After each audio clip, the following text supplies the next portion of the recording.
Hello മിസ്സേ, എല്ലാവർക്കും സുഖല്ലേ? എനിക്കറിയാം ഈ സ്റ്റോറി നിങ്ങൾ ചിലരെങ്കിലും കണ്ടിട്ടുണ്ടാവും. എൻ്റെ ജീവിതത്തിൽ കുറച്ചധികം പണി വന്നിട്ടുള്ളൊരു സ്റ്റോറിയും കൂടിയായിരുന്നു ഇത്. ഞാൻ പഴയ ചാനലിൽ ഈ വർഷം ഫസ്റ്റ് ചെയ്ത്, അതും ഒരു കുട്ടി തന്ന കമൻറ്റിന് ആ കുട്ടിയുടെ ആഗ്രഹത്തിനനുസരിച്ച് ചെയ്തൊരു സ്റ്റോറി ആയിരുന്നു. അൺഫോർച്ചുനേറ്റ്ലി ഈ സ്റ്റോറി എനിക്ക് കുറേ പണികളാണ് തന്നത്. ഫസ്റ്റ് എന്താണെന്ന് വെച്ചാൽ, ഈ സ്റ്റോറി അപ്ലോഡ് ചെയ്ത് 2-3 ദിവസം കഴിഞ്ഞപ്പോൾ എൻ്റെ ഇന്ന് ചാനൽ പോയി. അതായത് ഞാൻ യൂസ് ചെയ്തിരുന്ന അച്ഛൻ്റെ ഫോണിൽ ഐഡിയൊക്കെ വെച്ചിട്ട് ആ ഐഡിയൊക്കെ പോയി. ഐഡിയ ഏതാണെന്ന് പോലും ഓർമ്മയില്ല. തിരിച്ച് കിട്ടാതെ ആകെ ഒരു ഭ്രാന്ത് പിടിച്ചൊരവസ്ഥയിലായിരുന്നു ഞാൻ എത്തിയത്. അതിൻ്റെ ഇടയിൽ കൂടെ ഞങ്ങൾ കോളേജിൽ നിന്ന് ട്രിപ്പ് പ്ലാൻ ചെയ്ത് അതിൻ്റെ ഏകദേശം ചുക്കാൻ പിടിക്കാനൊക്കെ ഞാനും ഉണ്ടായിരുന്നു. അതിൻ്റെ ടെൻഷൻ, അതിൻ്റെ ഇടയിൽ കൂടെ ചാനൽ പോയ ടെൻഷൻ, ഒന്നും പറഞ്ഞുകൊണ്ട് ഞാൻ ഫ്രണ്ടിനോട് വായിക്കുമായി. പിന്നെ ഒരു മാസമായിട്ട് ഇവളിനോട് മിണ്ടാതെയിരുന്നു. ജസ്റ്റ് പിന്നെ ഞാൻ പറഞ്ഞു തീർക്കെങ്കിലും പണ്ട് ഫ്രണ്ടായിരുന്ന അവളിപ്പോൾ എനിക്കൊരു ക്ലാസ്മേറ്റിൻ്റെ ഭാര്യയായിപ്പോൾ മാറുകയും ചെയ്തു. അങ്ങനെ ഒരുപാട് മറക്കാൻ പറ്റാത്ത പണികൾ തന്നൊരു സ്റ്റോറിയാണ്. പിന്നെ ഇത് ഞാൻ വീണ്ടും ഈ ചാനലിൽ അപ്ലോഡ് ചെയ്യാൻ കാരണം, ഞാൻ ഇന്ന് ആ ചാനലിൽ നിന്ന് കയറി നോക്കിയപ്പോൾ കുറേ കമൻറ്റ് ഉണ്ട് ഈ സ്റ്റോറീൻ്റെ ബാക്കി വേണമെന്നൊക്കെ ഉണ്ട്. അപ്പോൾ ഞാൻ ഏതായാലും ഒന്നും കൂടി ഇടാമെന്ന് വിചാരിച്ചു. മുംബൈ സിറ്റി, പകലിൻ്റെ വെളിച്ചത്തിൽ കളവ് പറയുന്ന, രാത്രിയുടെ ഇരുളിൽ രക്തം കൊണ്ട് സത്യം പറയുന്ന നഗരം.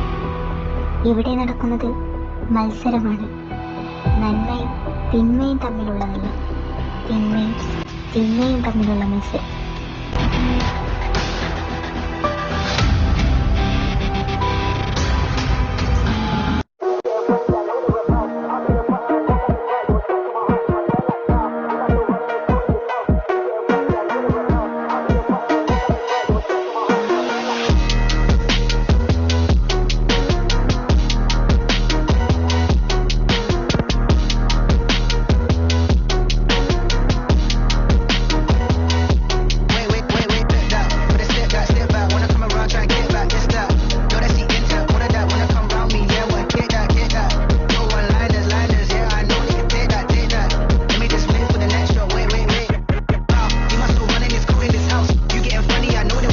Sir, please, sir. Anybody, sir? Any, sir. Please, sir. Please. Huh? James. നിനക്കറിയാം, ഈ ജയിക്കേണ്ട കണക്ക് പുസ്തകത്തിൽ ചതിക്ക് മാത്രം മാപ്പില്ല. എന്നിട്ട് നീ അതിൽ നിന്നു.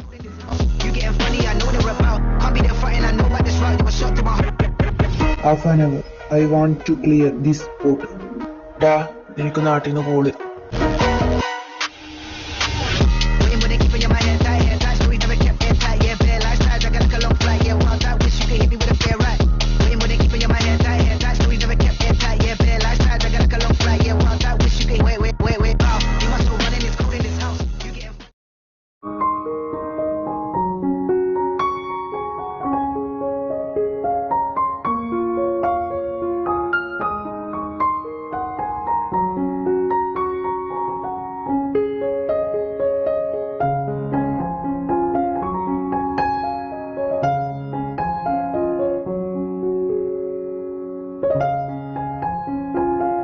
Happy birthday to you. Happy birthday to you. Happy birthday dear Ara. Happy birthday to you.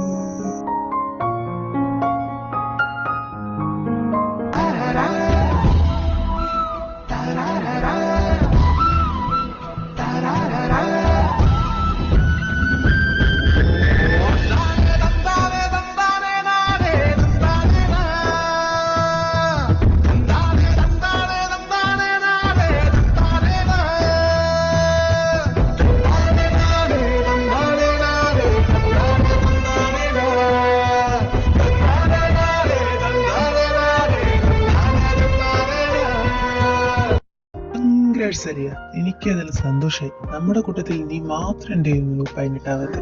ഇപ്പൊ നീയും പ്രായപൂർത്തിയായില്ലേ? അല്ല മുത്തച്ഛ, എനിക്കുള്ള ബർത്ത്ഡേ ഗിഫ്റ്റോടെ? അതൊക്കെ നിനക്ക് രാവിലെ കിട്ടും. നീ ഇപ്പൊ പോയി കടന്നോ. എടാ ചെറുക്ക, നീ ഇന്ന് പോവാനൊന്നും നിക്കണ്ടോ, ഇവിടെ കടന്നോ. എന്നാലും എന്തായിരിക്കും ആ സമ്മാനം? മൂപ്പര് നിന്നെ പിടിച്ച് കെട്ടിക്കാൻ തീരുമാനിച്ചിട്ടുണ്ടാവും.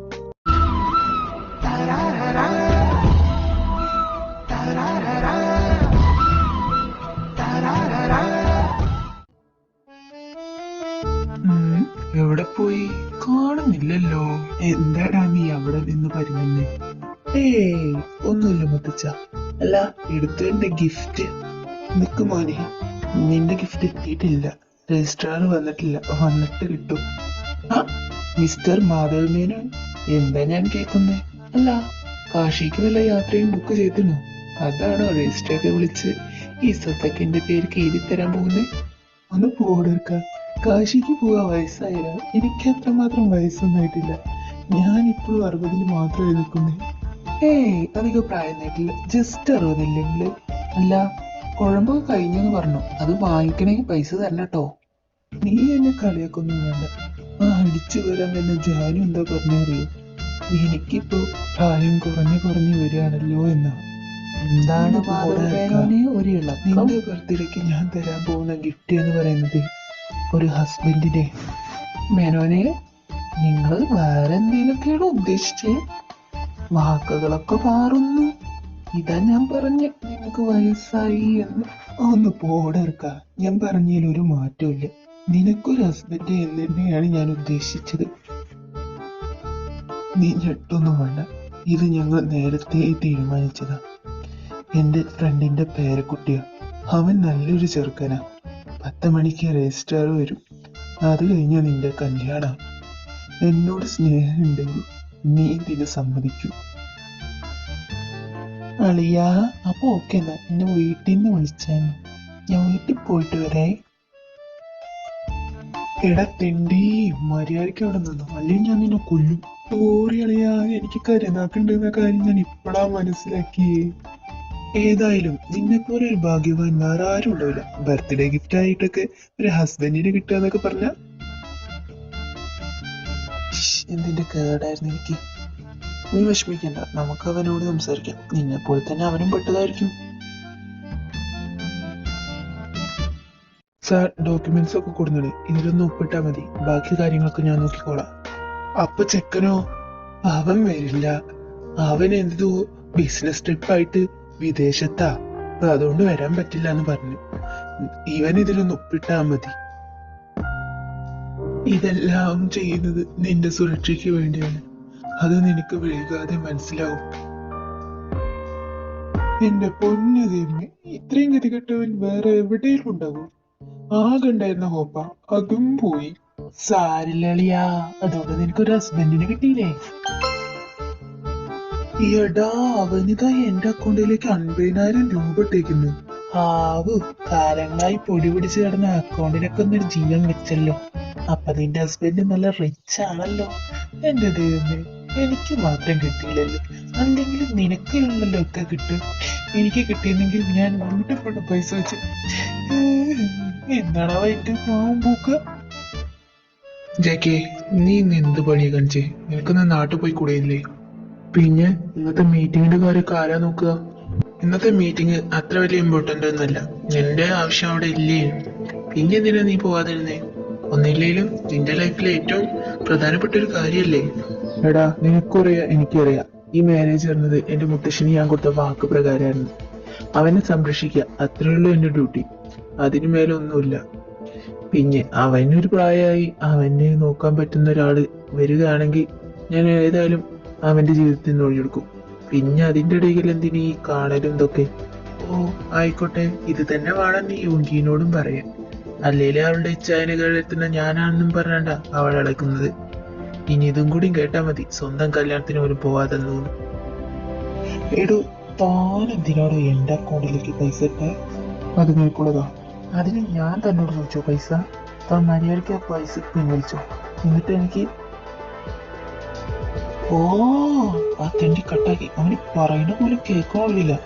എടാ അളിയാ, എനിക്കൊരു ഐഡിയ ഉണ്ട്. നീ മിണ്ടരുത്. നിന്റെ ഒരു ഒറ്റ കാരണം അതൊക്കെ നടക്കാനുണ്ടായിരുന്നു. നിന്റെ ഒരു തൊലിഞ്ഞ കരിനക്ക്. ഞാനെന്ത് തെറ്റ് ചെയ്തു എന്ന് നീ പറയുന്നേ? നിന്റെ മുത്തച്ഛൻ നീ ജനിക്കുന്നതിന് മുമ്പ് ഉണ്ടാക്കിയൊരു വള്ളിയല്ലേ?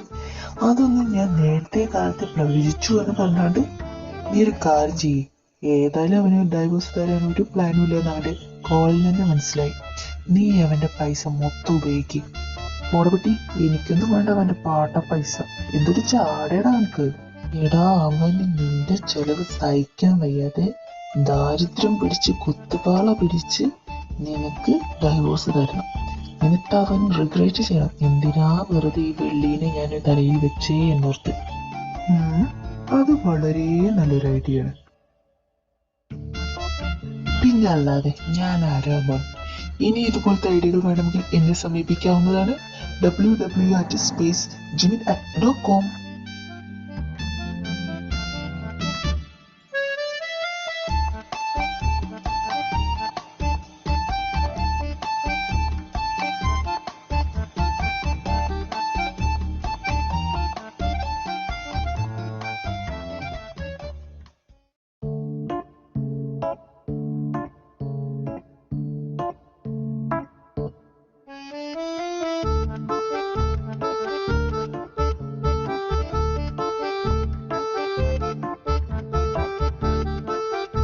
എടളിയാ, ഞാനൊരു 100 അൺഡ്രയർ ഇക്കട്ടെ. എന്തിനാടാ? നീ എന്താ വല്ല കച്ചവടം തുടങ്ങാൻ പോവാണോ? നിനക്കറിയോ, ആ പരത്ത തെണ്ടിച്ചേട്ടൻ കഴിഞ്ഞ പ്രാവശ്യം ലീവിന് വന്നപ്പോ അവന്റെ അൺഡ്രയർ ഞാൻ എടുത്തിട്ടു എന്നും പറഞ്ഞാണ്ട് എന്നെ പിന്നാലെ ഓടിപ്പിച്ച് അത് ഊരിപ്പിച്ചവനാ. എനിക്ക് അവനോടുള്ള വാശി തീർക്കാം. അവന്റെ മുമ്പിൽ കൂടെ പല കളറിലുള്ള അണ്ടർവെയർ ഇട്ട് എനിക്കൊന്ന് ഞെളിഞ്ഞ് നടക്കണം. നീയൊരു പ്രസ്ഥാനാട്ടാ. അണ്ടർവെയർ പ്രതികാരം.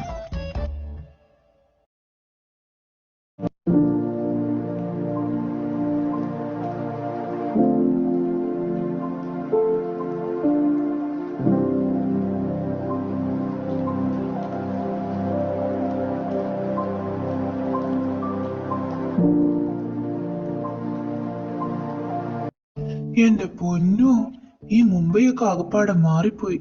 അതിന് നീ ഇതിനു മുമ്പ് മുംബൈ കണ്ടിട്ടുണ്ടാ? ഏയ് അതില്ല. പക്ഷെ നമ്മളൊക്കെ മാറിയില്ലേ, അതേപോലെ മുംബൈ മാറിയിട്ടുണ്ടാവും. ഇനി ഞാൻ ഇവിടെ കടന്നത് പൂണ്ട് വിളയാടും. നിനക്കറിയോ, ഞാൻ ഇവിടെ മുംബൈ തന്നെ പഠിക്കാൻ വേണമെന്ന് പറയാൻ കാരണം എന്റെ ചെറുപ്പം മുതലേ ഉള്ളൊരാഗ്രഹം ഒരു മാഫിയനൊക്കെ നേരിട്ട് കാണണം. ഇങ്ങനെ നിനക്ക് പറ്റുമല്ലോ. അതിന് നിന്നോടാരാ പറഞ്ഞു ഇവിടെയാണ് മാഫിയ ഉള്ളതെന്ന്? എടാ, ഇത് നമ്മുടെ റോക്കി ബായിയുടെ നാടാടാ. ആ സിനിമ കണ്ടന്ന് മുതലുള്ള എന്റെ ആഗ്രഹം റോക്കി ബായിനെ പോലെ ഗോൾഡൊക്കെ കിടത്തി വലിയ റിച്ച് ആവണം എന്നൊക്കെ. സലാം റോക്കി ബായ്, ഉലക്ക ഉണ്ടോ ബായ്. എന്താ നോക്കുന്നേ? ഞാൻ നിനക്കൊരു ബാക്ക്ഗ്രൗണ്ട് മ്യൂസിക് ഇട്ടല്ലേ? ഇനി വേണോ? പലവിധ ഐറ്റംസ് എന്റെ കയ്യിലുണ്ട്. അയ്യോ വേണ്ട, മൂപ്പര ഫാൻസ് വന്ന് ആ ഒലക്കെടുത്ത് എന്റെ തലക്കടിക്കാതെ വെച്ച് നോക്കിക്കൊണ്ടു. നീ ഇത് കൂടാ, നിനക്ക് അസൂയാണ് അസൂയ. ഞാൻ വലിയ പാട്ടുകാരനായല്ലോ എന്ന്. നീ നോക്കിക്കോ, നീ ഒരു നാളും ഞാൻ നല്ല പാട്ടുകാരനാവും. അപ്പൊ നീ എന്റെ മുമ്പിൽ വന്ന് ഓട്ടോഗ്രാഫിൽ നിൽക്കും.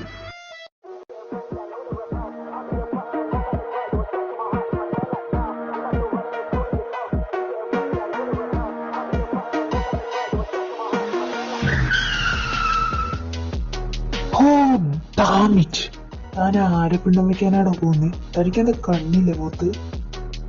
ഡാ ചെറുക്ക, ഇത് നിന്റെ കേരളല്ല. പറയുമ്പോ വാക്കുകൾ സൂക്ഷിച്ചു ഉപയോഗിക്കണം. പഠിക്കാൻ വന്ന പഠിച്ചിട്ട് പോയാ മതി. പിന്നെ താൻ ഞങ്ങളെ മൂക്കില് വലിച്ചു കേറ്റുമല്ലോ. കോട്ടു സൂട്ടിട്ടാല് എങ്ങനെയാലും പൂച്ച പൂച്ച തന്നെ ആവുള്ളൂ. അതിന് എത്ര ശ്രമിച്ചാലും പുലിയാവാൻ കഴിയില്ല. പൂച്ചതിന്റെ മറ്റാനെ കുരുവിക്കട അടയ്ക്കാ കുരുവി. Sagar, he's going. Come on.